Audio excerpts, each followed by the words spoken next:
नमस्कार दोस्तों। बात करते हैं नेक्स्ट क्वेश्चन की हम लोग। हमारा आज का अगला प्रश्न होगा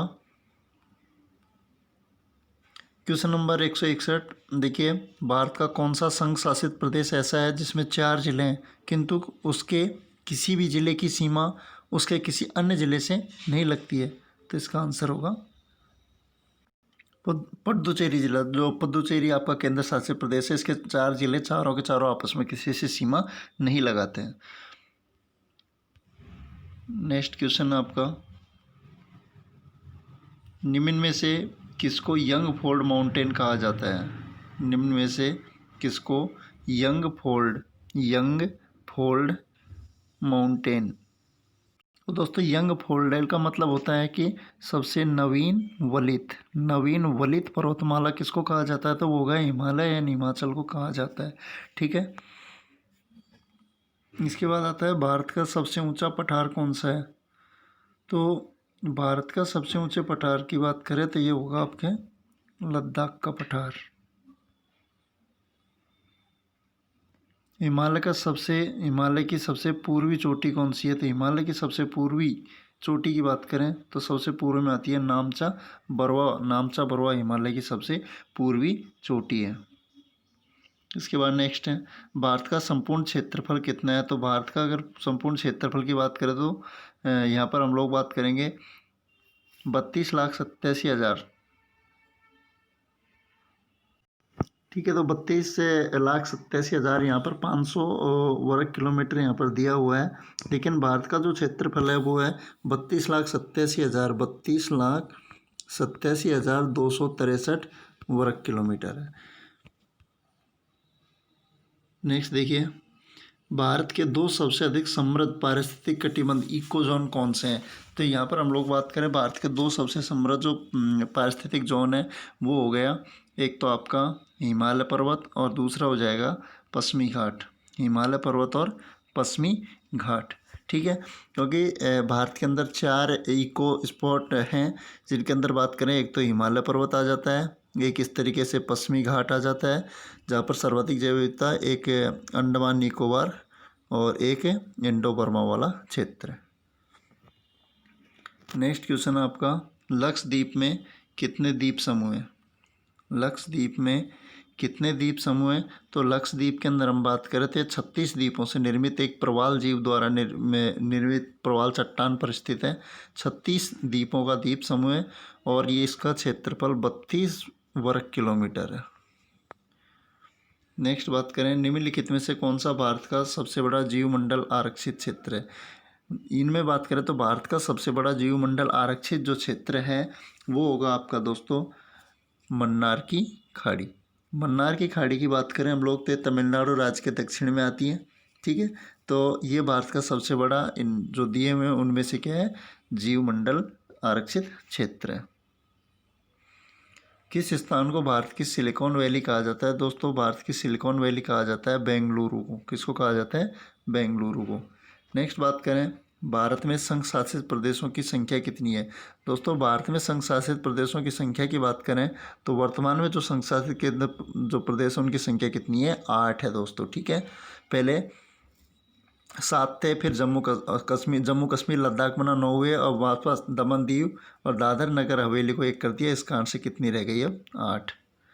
नेक्स्ट देखिए, भारत में विशालतम समुद्र तट यहाँ है।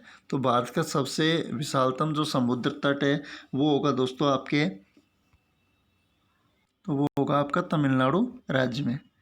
नेक्स्ट देखिए, झारखंड के उत्तर में स्थित राज्य है। दोस्तों, झारखंड के उत्तर में स्थित राज्य की हम लोग बात करें तो झारखंड की जो सीमाएं हैं उत्तर में बिहार राज्य से और पश्चिम में उत्तर प्रदेश से और छत्तीसगढ़ से, दक्षिण में उड़ीसा से, पूर्व में पश्चिम बंगाल से लगती है। तो उत्तर में कौन सा आएगा? बिहार। नेक्स्ट देखिए, निम्नलिखित में से भारत का कौन सा राज्य अंतर्राष्ट्रीय थल सीमा साझा नहीं करता? तो यहाँ पर बात करें हम लोग तो जम्मू कश्मीर बिहार भी लगाता है, इसके बाद यूपी भी लगाता है, जबकि मध्य प्रदेश राज्य आपका कौन सा राज्य हो जाएगा? यहाँ पर मध्य प्रदेश राज्य की बात करें तो ये अंतर्राष्ट्रीय थल सीमा साझा नहीं करता है। निम्नलिखित में से कौन सा बायोस्फीयर रिजर्व या सुरक्षित जैवमंडल नहीं है? यहाँ पर हम लोग बात करें दोस्तों तो जो क्षेत्र दिए हुए हैं उनमें से कौन सा बायोस्फीयर या जैवमंडल नहीं है, तो इसका आंसर हो जाएगा आपका काजीरंगा। काजीरंगा दोस्तों असम में एक सिंह के गैंडे के लिए प्रसिद्ध राष्ट्रीय उद्यान है। लेकिन निम्नलिखित में से कौन सा कथन सही है? तो यहाँ पर हम लोग बात करें तो महादेव की पहाड़ियाँ मैकाल की पहाड़ियों के पश्चिम में है। महादेव की पहाड़ियाँ मैकाले की जो पहाड़ियाँ हैं उनके पश्चिम में है दोस्तों। तो ये बिल्कुल सत्य कथन है ये कि महादेव की जो पहाड़ियाँ और मैकाले की जो पहाड़ियाँ उनके पश्चिम में है। महादेव की पहाड़ियाँ कर्नाटक पठार का हिस्सा है, ये गलत बात है। महादेव की पहाड़ियाँ छोटा नागपुर के पूर्व में है, तो ये भी गलत हो गया। और महादेव पहाड़ियाँ अरावली पर्वत श्रेणी का हिस्सा है, तो ये भी गलत। तो आपका ऑप्शन नंबर 1 सही हो जाएगा। नेक्स्ट क्वेश्चन आपका, नियमगिरी पहाड़ी किस राज्य के कालाहांडी जिले में स्थित है दोस्तों? तो सबसे पहले बात करें हम लोग कालाहांडी जिले की, तो आपका जो कालाहांडी जिला है वो उड़ीसा राज्य के अंदर आता है, और नियमगिरी की पहाड़ियाँ भी उड़ीसा राज्य के अंदर ही आती हैं। ठीक है, नेक्स्ट बात करें हम लोग, निम्नलिखित में से किस पर्वतीय स्थल का नाम का अर्थ वज्रपात स्थल है? दोस्तों यहाँ पर अगर हम लोग बात करें तो एक पर्वतीय स्थल है, उसका जो नाम है उसके अर्थ की हम लोग बात करें तो उसका अर्थ होगा क्या कि जो वज्रपात, तो इसका होगा दार्जिलिंग हो जाएगा। दार्जिलिंग दोस्तों पश्चिम बंगाल के अंदर आता है, और ये काफ़ी अच्छी किस्म की चाय उत्पादन के लिए प्रसिद्ध है। नेक्स्ट बात करें, भारत में निम्नलिखित में से किस राज्य की सबसे लंबी तटरेखा है? तो ये क्वेश्चन गुजरात राज्य की सबसे लंबी तटरेखा है। नेक्स्ट बात करें, भारत में ज्वालामुखी विस्फोटों से निम्नलिखित में से क्या बना हुआ? दोस्तों ज्वालामुखी विस्फोटों की बात करें तो भारत में दक्षिण का जो पठार है वो ज्वालामुखी विस्फोटों के कारण बना हुआ है। नेक्स्ट बात करें, किस देश के साथ भारत की सबसे लंबी अंतर्राष्ट्रीय सीमा लगी हुई है? दोस्तों यहाँ पर हम लोग बात करें बांग्लादेश की, तो बांग्लादेश के साथ में 4096 किलोमीटर लंबी क्या लगी हुई है? अंतर्राष्ट्रीय सीमा लगी हुई है। नेक्स्ट बात करें, निम्नलिखित में से किस शहर में विश्व का दूसरा सबसे लंबा निम्नलिखित में से किस शहर में विश्व का दूसरा सबसे लंबा समुद्र तट स्थल है? तो दोस्तों विश्व का दूसरा सबसे लंबा जो समुद्र तट स्थल है वो कहाँ पे आता है? चेन्नई में आता है, याद रखना। चेन्नई तमिलनाडु की राजधानी है, जिसका पूर्व नाम मद्रास था। नेक्स्ट बात करें, वह पठार कौन सा है जिसमें पश्चिम और पूर्व दोनों ओर बहने वाली जल निकास प्रणाली है? देखिए दोस्तों यहाँ पर हम लोग बात करें पठार की, तो यहाँ पर आएगा आपका कौन सा? मालवा का पठार। मालवा का जो पठार है ये पश्चिम में अरावली और उत्तर मध्य में भारत का पठार और पूर्व में बुंदेलखंड की सीमा से विंध्याचल पहाड़ियों के आधार पर एक त्रिमुख का निर्माण करता है, और यहाँ से दोनों ओर नदियाँ बहती है। जैसे बात करें तो जो नर्मदा वगैरह नदियाँ हैं वो अरब सागर में जाती हैं, इसके बाद सोन नदियाँ बंगाल की खाड़ी की तरफ चली जाती हैं। कर्क रेखा निम्न में से किस भारतीय राज्यों से होकर गुजरती है? दोस्तों कर्क रेखा की बात करें तो कर्क रेखा भारत के 8 राज्यों से होकर गुजरती है, जिनमें से बिहार भी आता है, पश्चिम बंगाल भी आता है, मेघालय भी आता है, त्रिपुरा भी आता है, मेघालय नहीं आता, सॉरी। बात करें MP, ये भी गलत हो गया, महाराष्ट्र आता है, महाराष्ट्र नहीं आता है इसमें। आगे बात करें हम लोग तो देखिए कर्क रेखा भारत के 8 राज्यों से गुजरात से, मध्य प्रदेश से, छत्तीसगढ़, झारखंड, पश्चिम बंगाल, त्रिपुरा और मिजोरम, बिल्कुल ये सही है। इन राज्यों से होकर कर्क रेखा गुजरती है। तो ऑप्शन नंबर 3 यहाँ पर आपका सही आंसर हो जाएगा। निम्न में से कौन से राज्य आपस में मिलकर 7 बहनों या 7 स्टेट के नाम से जाने जाते हैं? तो 7 स्टेट में दोस्तों उत्तर पूर्वी राज्य आते हैं, जिनमें त्रिपुरा भी है, मेघालय भी है, असम भी है, अरुणाचल भी है, नागालैंड भी है, मणिपुर है, मिजोरम। ये पहला ही ऑप्शन इसमें क्या हो जाएगा? आपका सही हो जाएगा। नेक्स्ट देखिए, यदि गुहार मोती पूर्व में है, यदि गुहार मोती पूर्व में है, सियाचिन ग्लेशियर उत्तर में है, यदि गुहार मोती पूर्व में है, सियाचिन ग्लेशियर उत्तर में है, ठीक है, तो दक्षिण में क्या होगा?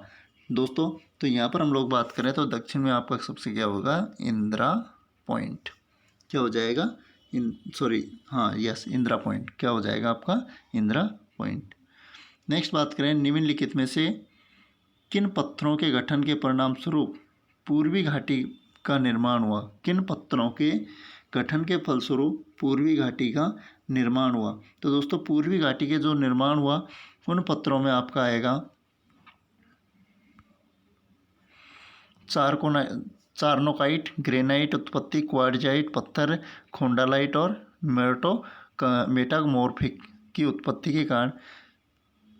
नेक्स्ट आएगा आपका क्वेश्चन, निम्नलिखित में से किस शहर को भारत का शून्य मील केंद्र के नाम से भी जाना जाता है? याद रखना, निम्नलिखित में से किस शहर को भारत का शून्य मील केंद्र के नाम से भी जाना जाता है? तो यहाँ पर बात करें हम लोग, नागपुर महाराष्ट्र को शून्य मील केंद्र के नाम से भी जाना जाता है दोस्तों।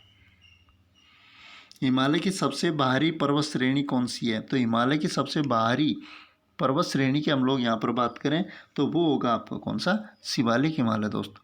जिस तरीके से हिमालय बना हुआ है दोस्तों, तो सबसे ऊपर ही ऊपर आता है आपका ट्रांस हिमालय, इसके बाद में महान या हिमाद्री हिमालय आता है, इसके बाद में आपका मध्य या लघु हिमालय आता है, इसके बाद में एंड में आता है आपका शिवालिक हिमालय आता है। तो सबसे बाहर की तरफ कौन सा आएगा? शिवालिक हिमालय। पर्वतों की लगातार श्रृंखला कौन सी है जिसकी उत्पत्ति भारत के समुद्री सीमा के लगभग समानांतर है? तो भारत की समुद्री जो सीमा है उसके लगभग अगर समानांतर बात करें हम लोग, तो यहाँ पर होगा आपका कौन सा? पश्चिमी घाट होगा दोस्तों। कौन सा घाट होगा? पश्चिमी घाट। भारत में निम्नलिखित में से किस देश के साथ सबसे लंबी अंतर्राष्ट्रीय सीमा साझा होती है? तो ये आपका कौन सा हो जाएगा? बांग्लादेश के साथ में। भारत में एकमात्र अक्रिय ज्वालामुखी बैरन भारत में एकमात्र सक्रिय ज्वालामुखी बैरन आइलैंड कहाँ स्थित दोस्तों बैरन जो द्वीप है, एक याद रखना, भारत का एकमात्र सक्रिय ज्वालामुखी है और ये आपका अंडमान द्वीप समूह में स्थित है दोस्तों। अंडमान द्वीप समूह में स्थित है, ये आपको याद रखना है। दक्षिण एशिया का एकमात्र सक्रिय ज्वालामुखी है और ये अंडमान से पूर्वी द्वीपों में से एक है। नेक्स्ट देखिए, हिमालय पर्वत किस प्रकार के पर्वत का उदाहरण है? दोस्तों हिमालय जो पर्वत है उसकी हम लोग बात करें तो ये परतदार पर्वत का क्या है? उदाहरण है और ये अवसादी चट्टानों से निर्मित है दोस्तों। विश्व की सबसे नवीनतम पर्वतमाला भी है। निम्नलिखित में से भारत का कौन सा क्षेत्र पारिस्थितिकीय अति क्रियाशील स्थल यानी हॉटस्पॉट माना जाता है, जहाँ पर हॉटस्पॉट का मतलब होता है जीव जंतुओं की अत्यधिक भरमार पाई जाती है। तो हॉटस्पॉट की बात करें दोस्तों हम लोग, तो यहाँ पर पश्चिमी घाट है। कौन सा घाट? पश्चिमी घाट आपका क्या होगा? हॉटस्पॉट होगा। नेक्स्ट बात करें हम लोग, निम्नलिखित में से कौन सा क्षेत्र ऐसा है जहाँ पर भूकंप आने की संभावना सबसे अधिक है? जहाँ पर भूकंप आने की संभावना सबसे अधिक है, तो यहाँ पर बात करें दोस्तों गंगा ब्रह्मपुत्र घाटी। गंगा ब्रह्मपुत्र जो घाटी है, यहाँ पर भूकंप जोखिम वाले क्षेत्र क्या हैं? अधिक हैं और भूकंप की तीव्रता MSK 9 यानी इससे अधिक, यानी 9 तीव्रता वाला भूकंप और इससे भी अधिक यहाँ पर आ सकता है। देखिए आगे, सियाचिन हिमनद निम्न में से किस घाटी के निकट? दोस्तों सियाचिन की बात करें हम लोग तो ये विवादित क्षेत्र है भारत और पाकिस्तान के मध्य। अब लोग हम बात करें तो सियाचिन जो आपका हिमनद है, ग्लेशियर है, ये किस घाटी के निकट है? तो आपका सियाचिन ग्लेशियर नुब्रा, कौन सी घाटी? नुब्रा घाटी के निकट है। नेक्स्ट बात करें, पाक जलडमरू मध्य तथा मन्नार की खाड़ी द्वारा, पाक जलडमरू मध्य तथा मन्नार की खाड़ी द्वारा निर्मित तंग समुद्री जलमार्ग के कारण इनमें से कौन सा देश भारत से अलग स्थित है? यानी कि पाक जलडमरू मध्य और मन्नार की खाड़ी से भारत के साथ जो देश से अलग होगा वो होगा कौन सा? श्रीलंका।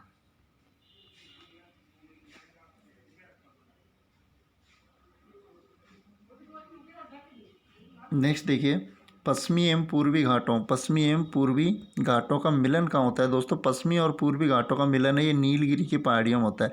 इस तरीके से आपके पश्चिमी पूर्वी घाट है, बीच में कौन सी पहाड़ियाँ आती हैं? नीलगिरी की पहाड़ियाँ। नीलगिरी की पहाड़ियाँ दोस्तों प्रति हेक्टेयर चाय उत्पादन के लिए और टोडा जनजाति के निवास स्थान के लिए प्रसिद्ध है। भारत में सबसे लंबा समुद्र